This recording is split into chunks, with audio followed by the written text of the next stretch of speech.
Hello, this is Blaire Stanislao with the Happy Lion Center.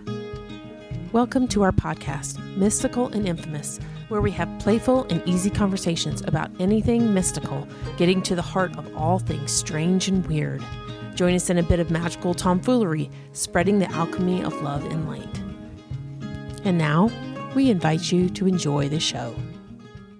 People sometimes in groups need to do a big explanation about what they're praying about, or it's a way to tell you all about their experience with a person or an event, and then we pray. I mean, they say we pray, or we. Yeah. For me, sometimes it's a way to gossip. Yeah. Okay. All right. Well, it doesn't always mean that, but it's like people have to figure out what they want to say to get to the point of saying, let's pray, instead of just saying, I want to pray for Joe. Because the source, our God of our understanding already knows. Yeah. It's a past. That kind of comes up for me. It came up when they started with this Fellowship of Christian Athletes. Oh, what's this? I don't know about it. Oh, it's FCA. I don't know. It became a thing when I was in high school, and I was like, what is that? And they were like, oh, we go pray at the pole on whatever day. And I was like, oh, okay. I'm thinking, do you not pray at school? Like, is that... Because, of course, somebody tells me, you can't pray. I'm going to be like, oh, yeah, let me try. You don't know I'm praying right now? You know what I'm saying? I think that's where we think that our words, okay, we're looking at this whole spiritual experience that we call prayer, and we're looking at it from our small perspective and thinking that unless we say all the words and get all of the intention in there, so that you physical beings know what I'm talking about, and then that energy together will send the prayer forth. What I think we don't understand is the prayer is already sent. It's already present tense. It belongs in the moment. And all the explanation in the world is only for the hearers. It's not for the one who does answer prayer. Answer is probably not even the right word. The one who already heard it, already experienced and met the need for that person. It's simply awareness that we need to accept it. Because there's always an exchange between us and the God of our understanding, as far as respect goes, and as far as my self-will. I can choose not to accept that healing. And we do that a lot. We have things in the way. Yeah. And we don't want to deal with those things. We just want it to magically go away. Who of us doesn't want that? Yeah. Except there's something that happens when we have a chronic thing and we get the drama from it. For others. Mm-hmm. No, I get used to those feelings. Right. And we start to identify with them and so forth. Yes. And mull it over and talk about it and feel it and be intense about it. And then ask for healing. Yeah. But we're not ready to enter into the process. Sometimes it's a long process to be healed, but I believe we can be healed. Oh, yeah. So essentially, okay, so what we're really talking about here is, are we doing the energy work ourselves?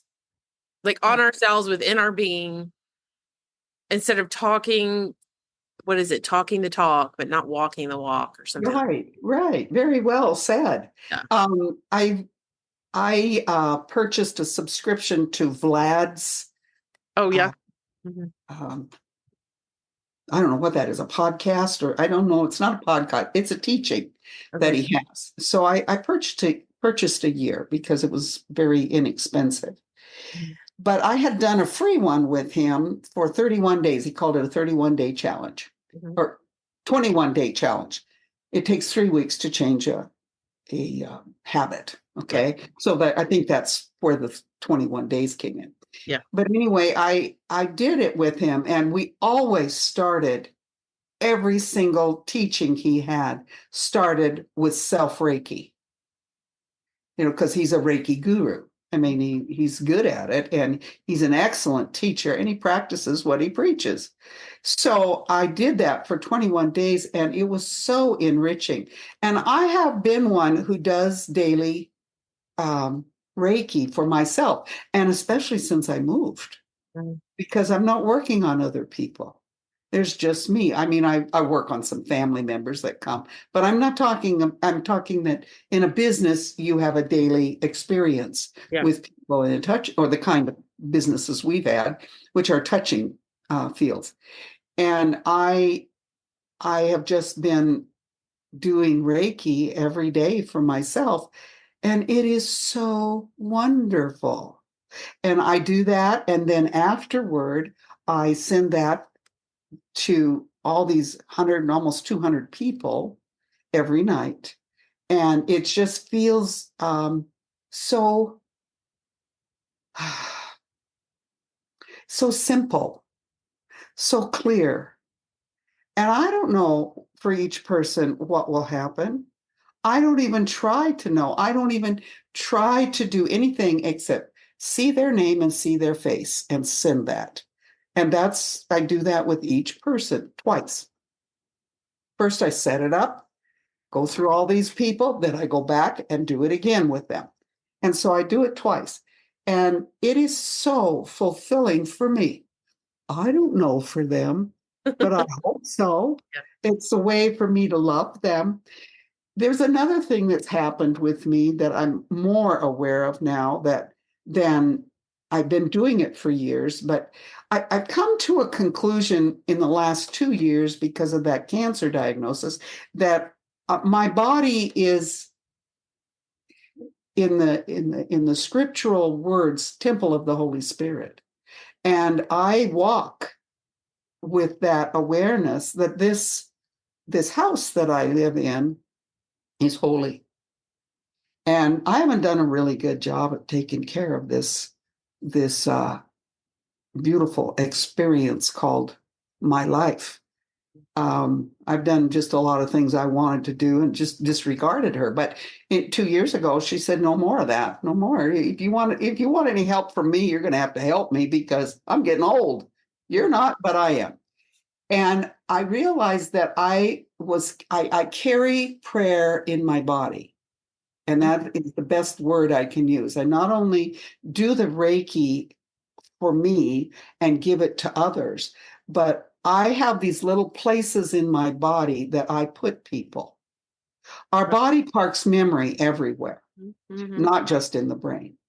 And so I have these, I call them slits. They're just little tears in my heart. And in my mind's eye, I see a little note with somebody's name on it, and I stick it in that. Not everybody, but there are certain people in there. I don't have to think about them anymore. St. Paul, in one of his letters, in the epistles, said that we needed to pray always. Always. And I've taken that literally and thought, it isn't just words. For some reason, we seem to think that unless we explain all of it, and that's where we started here, and get it out, and maybe that explanation is more for ourselves than anybody else, but we seem to think that it's all about words. St. Francis of Assisi talks about one of the things that he did, an amazing, humble man. And he was walking along with his friars, and he came upon a priest, and he honored and respected the priest by kissing his ring, which is a very formal, olden way of doing things. It's still done when you meet the Pope or a bishop or an archbishop. That's how you greet them. And they walked along, and some of the friars started griping to him and saying, "Why'd you do that? He's not even a decent human being." And he said, "Because I honor the office that he holds, and I honor the Eucharist that he holds and he shares with us. He said, I honor that. And he said, my hope is by doing that, he will come to a change of heart. Mm-hmm. And I really believe that these prayer things I've got going on in my body and different ways in which I experience them. Sometimes it's walking. When I walk, I like that to be my prayer time. And I have a rosary that I carry, and I pray that for lots of different reasons, but usually for my family. And that is an outside experience of touching the beads and moving them and praying the words in the old prayers. But the intention is what's behind the rosary. It's not the rosary itself, and it's not the words, but it's the intention. And it is a format in which I can touch the prayer for the loved ones that I have. Oh, yeah. And that's probably why it was easy for you to visualize that. It's interesting you say that, because I have just recently we're working on our book. I just left that. And I wondered how wonderful. And in trying to come up with words that kind of describe things, I finally have gotten to the point where I'm like, okay, I'm just going to tell people this, because apparently other people don't have like this image in their head, but it reminds me very much of what you're talking about. They don't. They really don't. Yeah. But I've always, from what I remember, I've always had that. And it was like, it's like when you talk to somebody or you meet somebody, yes, they're in a physical body. Yes, they have a voice. Yes, they have a gender. They have all this other physical stuff, but that's not really the energy of who they are. Now, when I was a kid, I couldn't articulate that. I can now, right? But I think I identified with that concept more than I ever identified with somebody's name or what their role was or any of that 3D kind of stuff. So I have this, and because I'm a visual, like I have, obviously I have a fine arts degree. I'm a visual person, but it's not the only way I can perceive things. I just had this image of, but that's not that person. How do what is that person? Well, I don't know what they are, but just imagine them as like a puff of smoke, or it's like this puff of stuff that doesn't have clear edges, but that's what they are. They're more of that than they are the physical body that they're in. But it's very similar to what you're talking about. If you just tuck away that prayer for them, it becomes part of your entire being. And then you walk around and that's what it is. Every so often for my heart, because I want to remember I'm praying, but I want my body to remember. Mm-hmm. I tap it. Oh, yeah. Yeah. And that I just think, well, it jumpstarts that heart to say, oh, yeah, okay. It probably gets you out of your headspace and down into your heart faster, too, I would imagine. I remember Father Mack was our chaplain at Central Catholic High School in Great Falls. And he had an interesting life as far as a priest goes. He wasn't a parish priest. He wasn't, he belonged to the diocese, but he wasn't a parish priest. He was a teacher of biology. Okay. And he would talk to the kids, and one of his preachings was always about it's 12-inch rule. It's 12 inches from the brain to the heart. Oh. And it's a long 12 inches sometimes. Yeah. I thought that was so cool, because that is a physical image you can take to heart and realize sometimes what we got going on up here in this fabulous brain isn't so good down here in the heart. And we need to I would say, I would venture to say it's really helped. I mean, talking about it being so far, like we're in that so much, and the outside world encourages that so much. Well, and we encourage now. We don't encourage conversation. It's a real poor medium now in the way we're educating children, educating young adults, and I would say up to about 40. It's a really a lost art that's happening with communication and a control of emotion. Mm-hmm. And that isn't that it isn't there, but it isn't as practiced as much. It doesn't need to be when you have a device between you and the other person. Mm-hmm. Mm-hmm. And I think that we have this loss going on, and because we don't have the articulation Mm-hmm. of data and knowledge going into the brain, it's not the end all be all.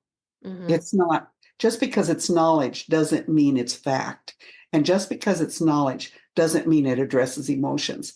And just because it's knowledge doesn't mean it works. It's simply knowledge.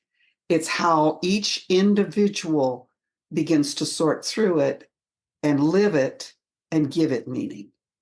Yeah, which is interesting because when I went to my son's graduation this past spring, first off, I didn't realize how much I did not really enjoy high school until I'm sitting there at the graduation and I'm like, ugh, and I don't have anything with me. I don't have a device to distract me or whatever. Right? I don't have anything. I know, and I finally realized my daughter was there with a friend.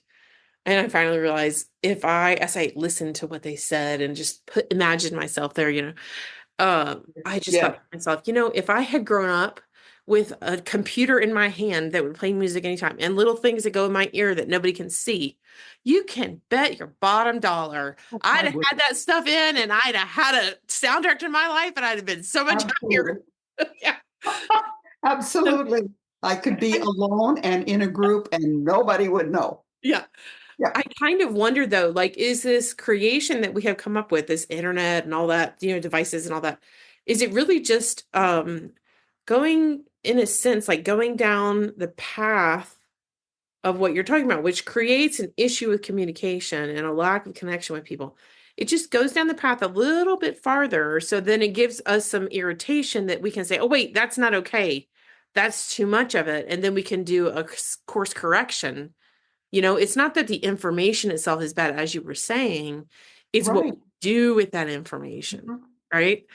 Yes. So it's not that the knowledge is not bad. And that's interesting too, because I think these generations that have grown up with the internet, one thing that I saw even as a teacher and a parent, holy cow, you guys, the young people who grow up like this, they have to use different parts of their brain to figure out what is something that has a value that makes it worth consuming and digesting and believing or getting on board with or any of that.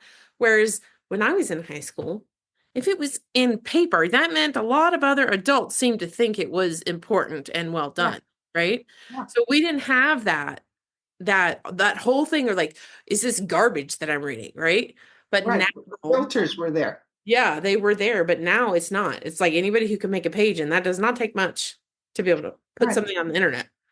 Well, and I don't know what for this generation, I don't know what that's going to look at, because each generation has the seeds for its own healing. Yeah. And some of us get some of the healing done and some of us don't in our own generation. Mine sold out to money and economics. Oh yeah, big time. I mean, everybody wants to be rich, right? Yeah. Everybody wants to own, and not just a little bit, but a lot, whether you need it or not.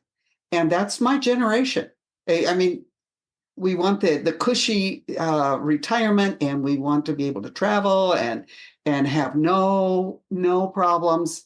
It's a real big revelation to turn, let's say, between 65 and 70 and have your health go to heck, Yeah. And all those things you hoped and dreamed and planned for are limited. Yeah. That's an eye opener. Now, for those who have worked really hard at their health and kept things going, how hard it is for a couple when they both get there and they've both been enthusiasts for their health, but only one of them has health. Yeah. How frustrating. Yeah. How hard. And so my generation has its own issues it has to deal with. And the next generation your generation has some other things to deal with. Well, your kids will too. Oh, yeah. It's different. So, and we don't know what's better than the other. We think we do. I don't think anything is better than the other. I think it's just different. Yeah. It's just different.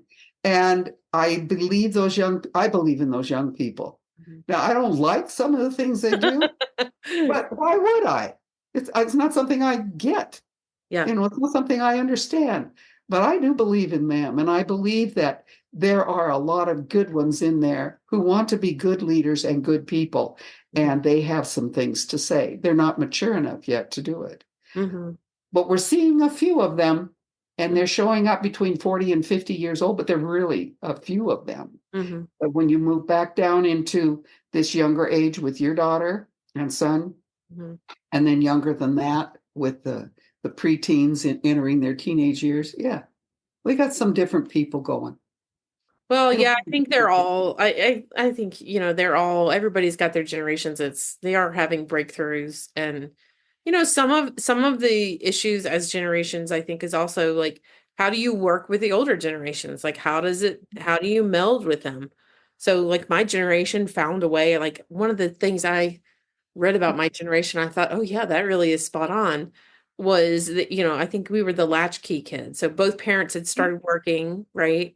And so we were independent. And so they make the joke about my generation of, you know, the kids now where they need their parents to do all this stuff when, like we were 2 and 4 years old over there, like taking care of the other sibling and doing all this stuff because parents were at work or whatever. And every situation comes up with its own issues, like because every person does, right? Like, doesn't matter what your situation is, you are going to have a response to it. And it could be traumatic, and it could be something you have to go through to figure out. Yeah. Well, and family looks altogether different today. Yeah. And what our young people experience as family is so different.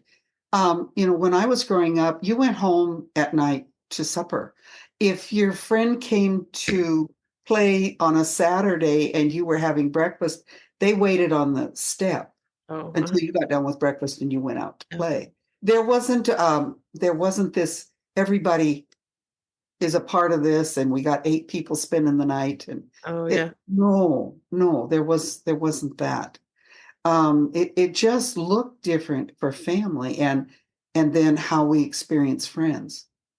And there was agreement among adults. Yes. Yeah, this is how you did family.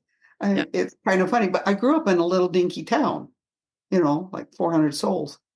And, they helped raise the rest of us. I mean, if I did something I shouldn't have, my mother knew about it before I got home. And I don't know how she knew, but they probably nabbed one of my brothers or sisters and told them and sent them home to blabber. And that's not true now. You have to go? No. Pretty soon though. Okay. So what we had made notes on last time, like, we were touching on it before, but like this idea of people who are leading, or, doesn't matter what kind of leadership role it is. If you've got somebody in there who's telling you how to move the energy or how to work the energy, if they're not doing the work themselves, that's pretty, I think, depending on where the person is, right? Like, because I think as energy healers, we kind of can see where-ish the person is when we talk to them, whether they're a leader or a teacher or not. And so I think, at least for those of us who have done the work, it is kind of easier to see, oh, you're doing all this talking about the stuff, but you're not actually doing the work. Right. I don't know. Do you think that people who haven't done that kind of work before, do you think that they can see that, or do you think it even matters? Because if they can't see that, then they just haven't done that amount of work. Because whoever is teaching has to have done some work. Well, I would say they've done work, but I think sometimes we get caught up in a direction that we prefer. And we forget we have to stay in the trenches too, because things shift in us. Yeah. The teaching doesn't always have to have new stuff, but it needs to have a freshening of what we share. And that needs to come with our aging in our practical side. I am really kind of amazed at how I'm feeling about the Reiki by just daily paying attention to me. Yeah. I have spent I spent 25 years focused on other people. Yeah. I did the Reiki for myself, but the focus was other people. Mm-hmm. And I love it. I mean, one of the things for me at night is I can't hardly wait till I have my time alone to send the Reiki. It's such a joy in that. It's a time for me to love the people who have asked for help or seek it or in some way have indicated that they need it. And I don't begin to interpret what that means. If I spent time in that clairvoyant side, I would know. Yeah. But I deliberately don't because I believe that's kind of an invasion of their own will. Or I They also will, think that it's like, what's the point? Like, why does it matter? exactly, none of my business, truthfully. Yeah.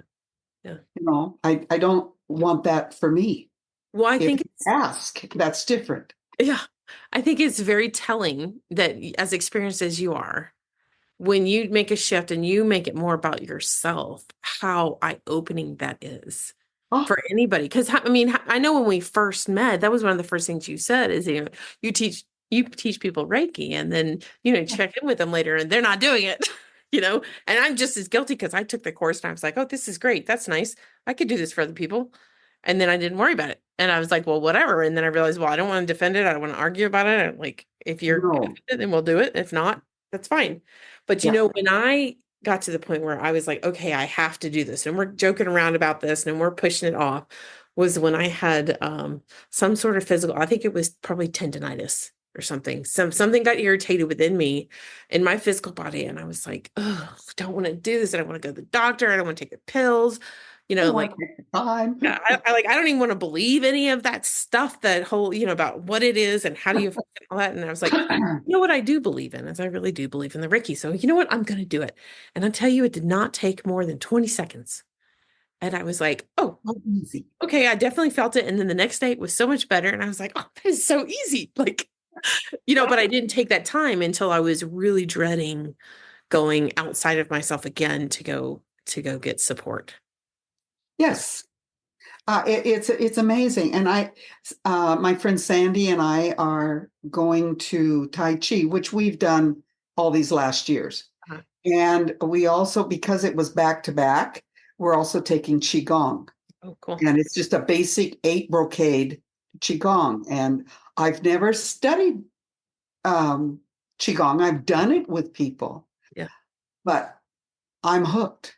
I want to embrace that and learn what healing comes in that too. Well, huge. It has some similarities. You go into the body and you have to go through this motion, and you're spending the time in the motion while you're paying attention to the body, which means the mind shuts up. Just like the greatest thing. It is wonderful. It is wonderful. And so it's like the Reiki is creating this environment up here in the brain that is going down here and saying, what else is there that I need to follow, to be the best version of me that I can be. Yeah. Because that's what it's going to do. Yeah. And then hopefully that's manifested enough that others feel healing when they're with you. I don't think we always have to say things. I don't think we always have to intend them. I don't think we always have to ask somebody. I think sometimes our mere presence affects the people around us in a way that feels good. Mm-hmm. When we feel better, we heal. You have to. Well, I think that's the natural state of things, right? Like, I agree. If we're honestly in alignment with ourselves, then we're projecting out that energy you're talking about. Yeah. The other person recognizes, oh, they're in alignment. That feels really good. Then they get drawn to us. They just like to kind of like closer. Yeah. Well, that's what they talk about with animals and babies and stuff like that. Yeah, exactly. Yeah. Same kind of thing, except they've never really been attracted to me. I think they have. I've had people say, you want to hold my baby, don't you? And no, thanks. That's you. That's not them. I'm sure the baby wants to come too. Oh, I don't know. A lot of them have cried.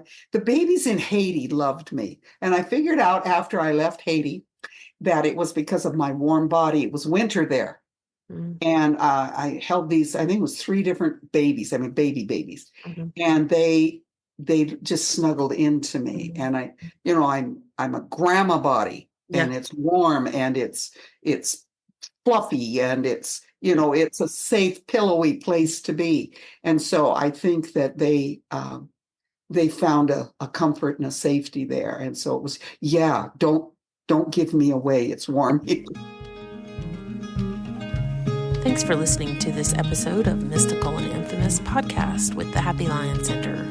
Send requests for topic discussions, questions, and comments to podcast@happylioncenter.com. That's podcast@happylioncenter.com.